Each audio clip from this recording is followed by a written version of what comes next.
Hi, Alyssa. This is Jana. I'm here with Jill Lebofsky, and we are just getting ready to start her podcast. And so I'm just going to read her in, and we're going to get going.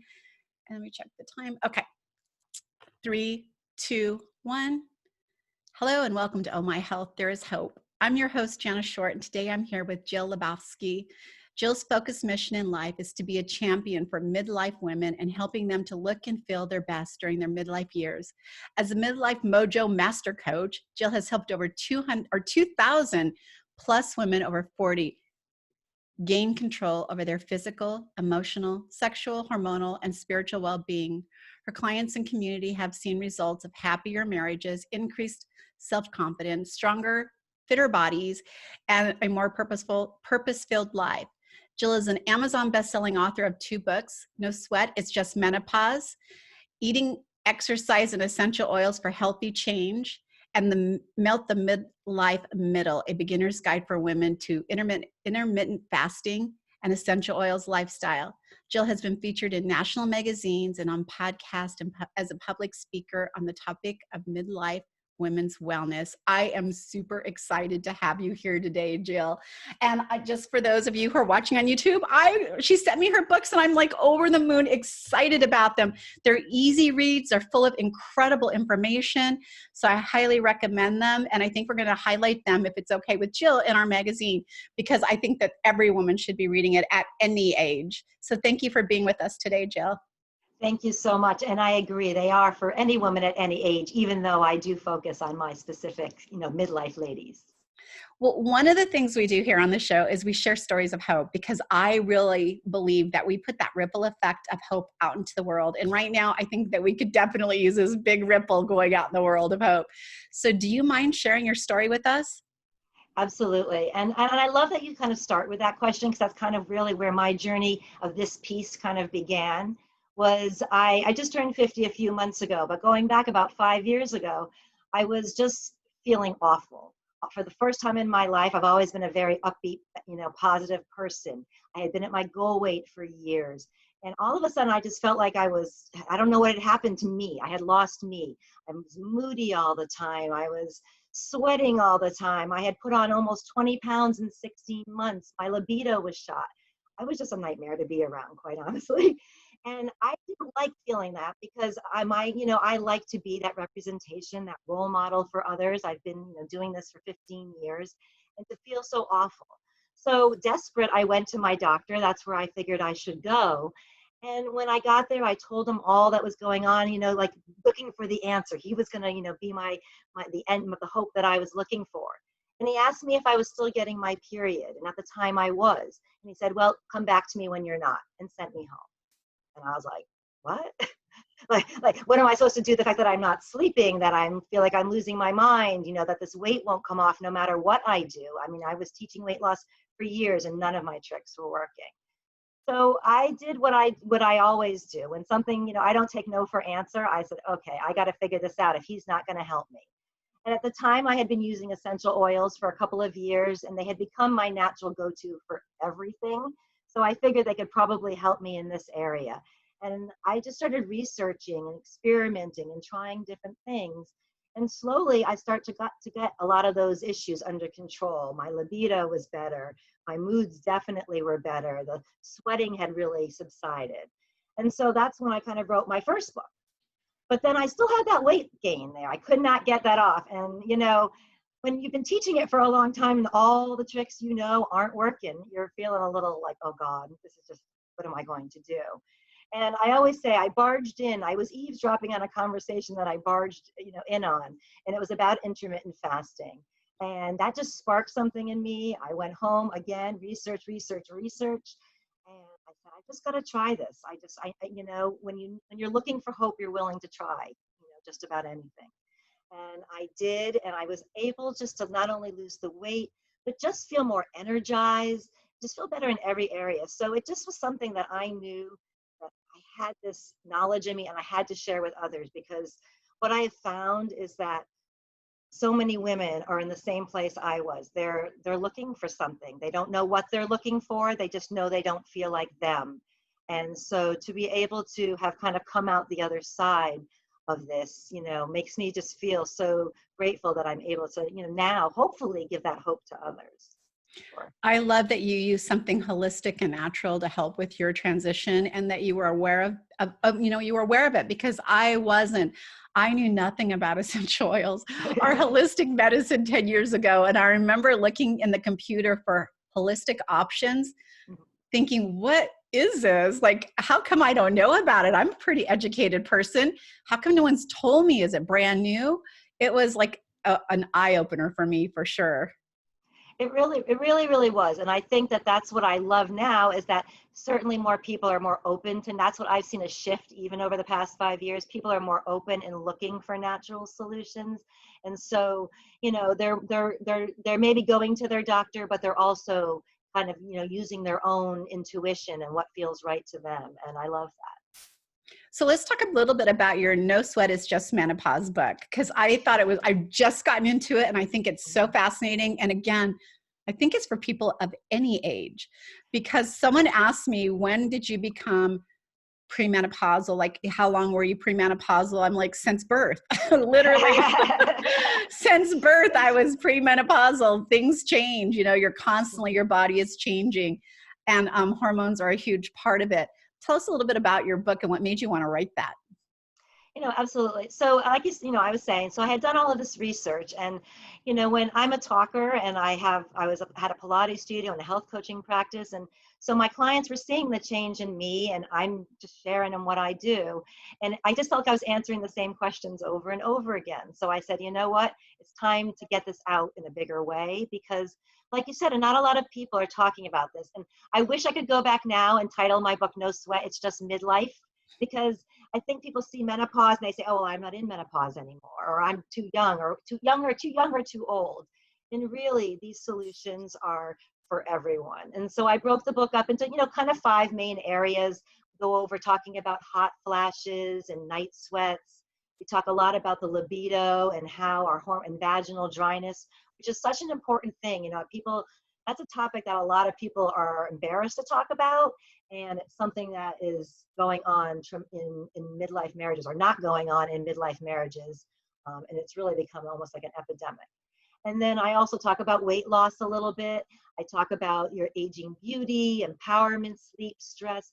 All of these things really play into the midlife woman's role. But it all comes down to, in the beginning, I talk about, basically almost detoxing your life. So when we are going through all of these hormonal changes, right? I'm talking hot flashes, libido, all these things are happening.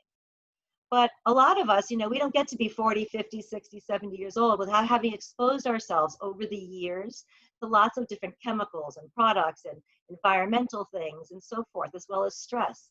And all of that has been building up in these toxic buildup in our cells. And so a lot of that creates this havoc in our body. Some of it acts like man-made hormones, and they add to this natural issues we're already going to. And now we take this almost man-made issue and we compile them together, and we've really got some problems going on. So I like about my book is I kind of start with, I would say the first place to start is really just getting rid, if you can, of the chemicals in your products, whether it's your makeups, whether it's your shampoos, your laundry detergent, all those things, your foods, anywhere that you can think that you can make small changes, they really lead to huge changes when you're talking about your hormonal health, for sure. That is a really powerful statement. And I always tell people it's super easy. It doesn't have to be overwhelming. When you run out, swap out.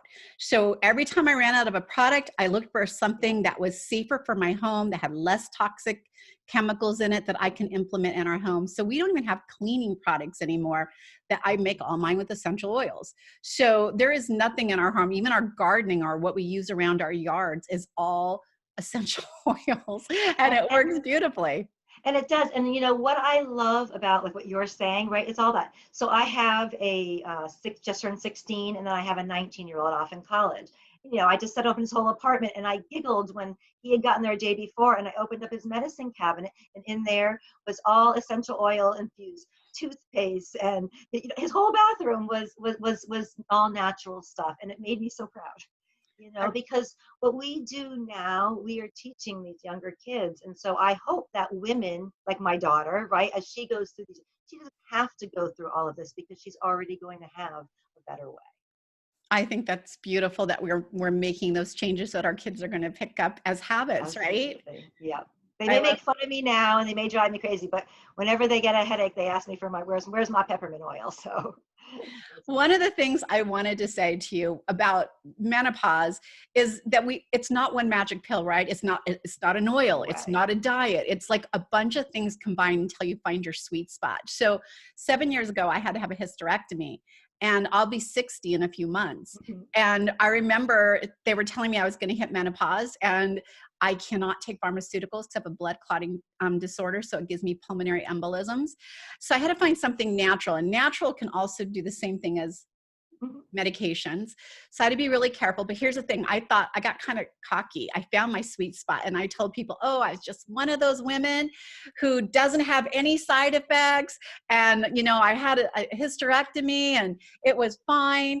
Well, I had to have reconstructive surgery every 3 months for 2 years when I had the double Wow. mastectomy.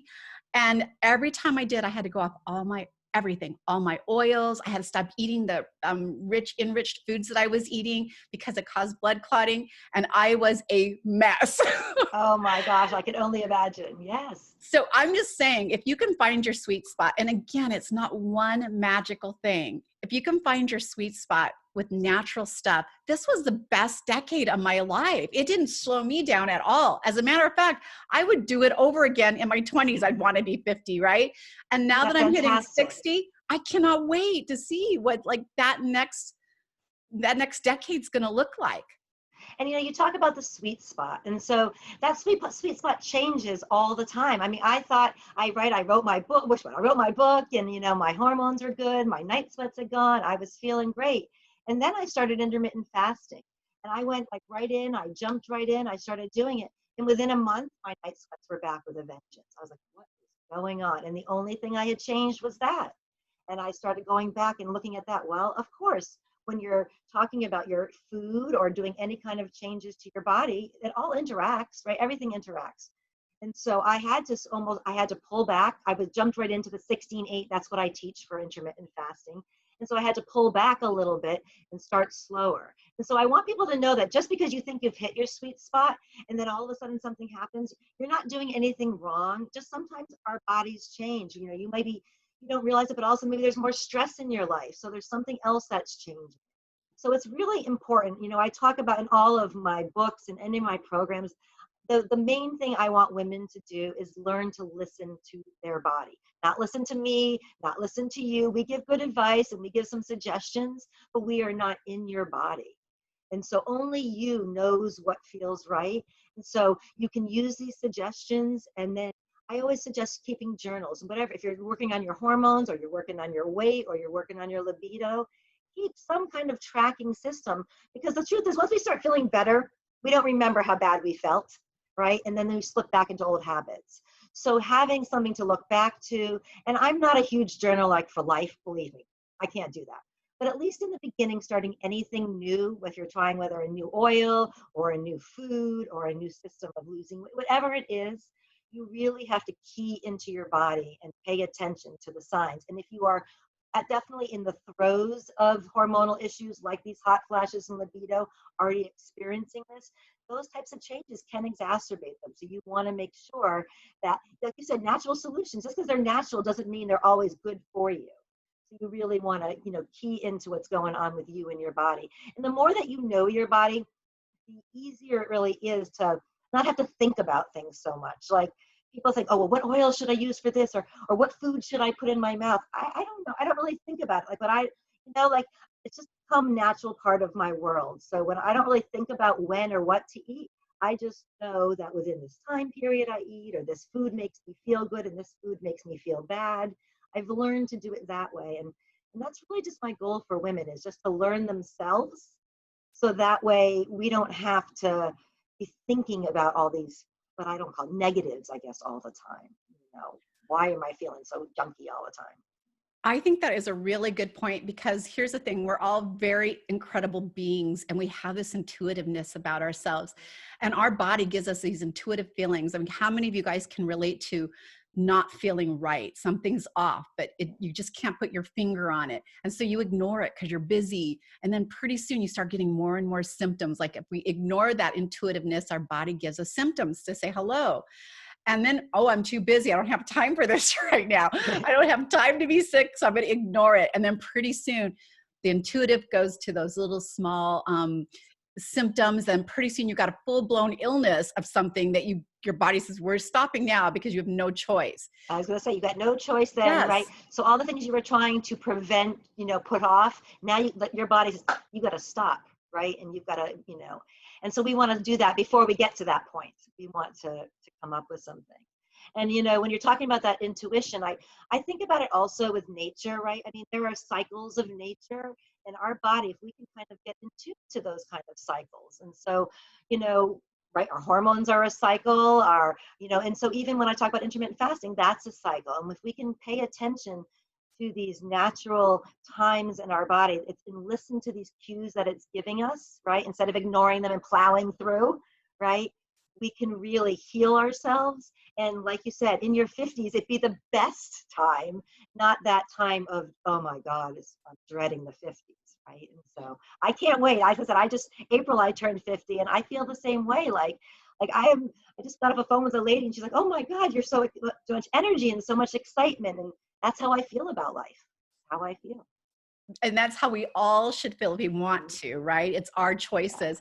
I do want to talk a little bit about intermittent fasting, because it is like a trendy phrase out there right now. Everybody's like into it. And as you said, you can do it wrong, right? You have to be aware of your body, listen to what it's saying. I don't know anything about intermittent fasting. I don't pay any attention to my diet because I had to have my stomach removed. So I'm just grateful when I can actually get food into my body that it's absorbing, right? So I just don't pay attention to that. But I hear it all the time, and people are asking me all the time, what do you think about that? I don't know anything about it. Tell us a little bit about what that actually is and how you can safely move into it. Yeah. And I think it's, like I said, for us, it's going to be the safe. And there are a lot of ways that you can do intermittent fasting. So people teach different methods of it. And first of all, I want to say right off the bat, it is safe. It is safe. It is safe. Okay. Because that was, when I heard about it 2 years ago, fasting, that put up all of my, no radars, because fasting to me was dangerous. And so with all of the research that I did, and when you really understand the science behind it, you understand why everybody should be eating. So I want to, first of all, tell everybody that intermittent fasting is safe if you do it in the right way. So there are lots of different ways to do it. And I'm not going to say one way is better than the other, but I mentioned just a minute ago about listening to nature and the natural rhythms. So I teach a 16-8 rhythm, okay, which that means is 16 hours of the day we fast and 8 hours of the day we eat, where we have a window to eat, like to eat for 8 hours. And if you were to really think about it and not have that concept of, oh, I have to eat breakfast the second I get up, or I've got to put food in my mouth, breakfast is the most important part of the day, you could just put that out aside and just kind of listen to your body and just got up in the morning and did your day. You probably would go somewhere around that 14, 15, 16 hour mark without even thinking about it. That's what I found the body naturally lends itself to. It's just the I have to's or I shoulds about eating in the morning, or the habit, the habitual, fact of that. So that leads people to that. So I teach the 16-8. And so what that means is that in that 16 hours, we're pretty much not eating anything. So for me, I always say a typical day looks like, for myself, I do it a little bit different because I'm a night owl. So I'll take a typical person.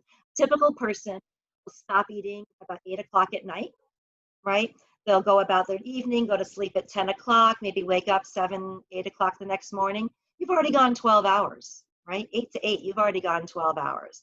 So if we just stretch that a little bit longer, okay, just another few hours till 12 o'clock, then when that window opens up at 12, for the next 8 hours, you can choose what to eat and how much to eat, okay? You don't have to worry about counting calories. I teach a healthy eating method. So let me say that, preface to that, really, I teach healthy eating because that is just important for your overall well-being. But can you have pizza? Can you have cake? Absolutely. Okay. There is no, what I love about intermittent fasting, the way that I teach it in that window, is I told you, I don't want people thinking about this stuff anymore. I don't want people having to focus so much on counting. I was a Weight Watchers leader for years. Okay. And a banana became points. I would literally choose a 1-point chocolate over a 2-point banana. Okay. Because it was different points. I want people to think about food as being what it is, what nutrition can it give to me, but not think about it having to write it all, how many calories did I have and how much fat and so forth. So that's really the way that I teach it. For 16 hours we fast, and in that fasting time there are some things that you can have, a little bit of things. You can have black coffee, unsweetened teas, water with essential oils or with lemon and lime. And then in that window you can really open up and have whatever you want. Most people, it looks like, they have a lunch, a dinner, and a small snack. For some people, over time, it evolves into just one meal and one snack. It looks different to I think most of us can do that super easy when you think that we're sleeping 8 to 10 hours, if we're sleeping as we should be. Yep. And it really, and most people shouldn't be eating after a specific time at night because you're going to bed, your body's having a hard time processing that food. So it seems like that's pretty easy. It is. I have this thing, I call like stretch then savor. Like, if we can just stretch those couple of little hours, distract ourselves on the computer or do something. And after a while, you don't even have to distract yourself. When your body becomes what we call like, fat adapted, when it starts burning fat for fuel after a couple of weeks, so many people within 3-4 weeks are going even longer than 16, and which is also okay, and without any difficulty at all. And I want to take 1 second, if you don't mind, and really explain to people why it works, because for me that was really like the mic drop moment and what changed everything for me. And so I want people to understand that when every single time you put anything into your mouth, okay, your body, your blood sugar raises and insulin is released. Insulin is released so we can lower, get our blood sugar back down. And insulin is a fat storing hormone. So basically, every time you eat, you're releasing a fat storing hormone. And the body is brilliant. The body is amazing, but the body cannot release and store fat at the same time. So the only way that your body is ever going to release all of that stored fat is if you give it the time to get into this fat burning mode. And that happens, say ideally around the 16-hour mark, but really between 12, 14, up to 16, depending upon what you've eaten the night before. Some good things are already starting to happen, some good processes. And if you can hit that 16, sweet spot, as you mentioned, hit that kind of sweet spot there at 16 regularly, your body is going to start basically burning that fat for fuel, and you're going to feel more energized. So in the morning, people say, oh, I'll drag, or how can I exercise without eating? Like, I have a woman, she was a marathon bike rider before at like 25, 30 miles, and now she gets up and she goes 35, 45 miles the other day. She's crazy. But really, I have so many people who are like, who are serious athletes. And myself, I am not a serious athlete by any stretch. But even this morning, I got up, I didn't eat anything until 2 o'clock today, but I worked out. I went for a 5-mile bike ride, came home, did my stuff, and without an issue. So it's just amazing what we can do when we listen to our body in that natural rhythm and give it the time that it needs to do what it should be doing normally. I love it. Can you tell us where people can find you? I'm sorry, you just missed you there for a moment. I didn't hear what you said. Can you tell us where people can connect with you, find you at? Sure, absolutely. So I do have a wonderful private Facebook group called Midlife Mojo, and you can find me there. I've got about 800 really active women growing really quickly. And every single Monday in there, I do a Facebook Live education on some kind of topic or a demonstration on how to make something with oils or something like that. And then every Friday, I go live on Zoom, and that's much more casual. And I always tell everybody, you don't get makeup or hair or the big background. You get much more casual Jill on Fridays. But that's just for anybody who wants to jump on with questions about intermittent fasting, or just wants a little cheerleading, or wants to share their celebration with me. And that's what I do for that. And then you can also, of course, find me at my website, which is my name, a mouthful, but you can see it there. JillLebofsky.com, and you can see all of the different things that I do, all the products that I've created to help the midlife woman. Well, you definitely are going to have all those links in the show notes so people can easily connect with you. But I would also go to Amazon and get her books because they are so amazing and easy reads. And they're just very informative. I love them. They were what I call reader friendly. Thanks. And that's really what I try to do because, and I think that's one of my gifts, I always say, is taking a lot of this information that comes from a lot of places and compiling it down and making it so it speaks to people in a language they can really get and understand and not feel like it's something that they can do. And you can also purchase those books via my website or Amazon, either way. Perfect. Thank you so much for being with us today, Jill. I learned a lot about intermittent fasting because I knew nothing about it. Good. Absolutely. I'm so happy. That's my favorite. Is newbies are my favorite. So I Thank love you so that. much. Thank you.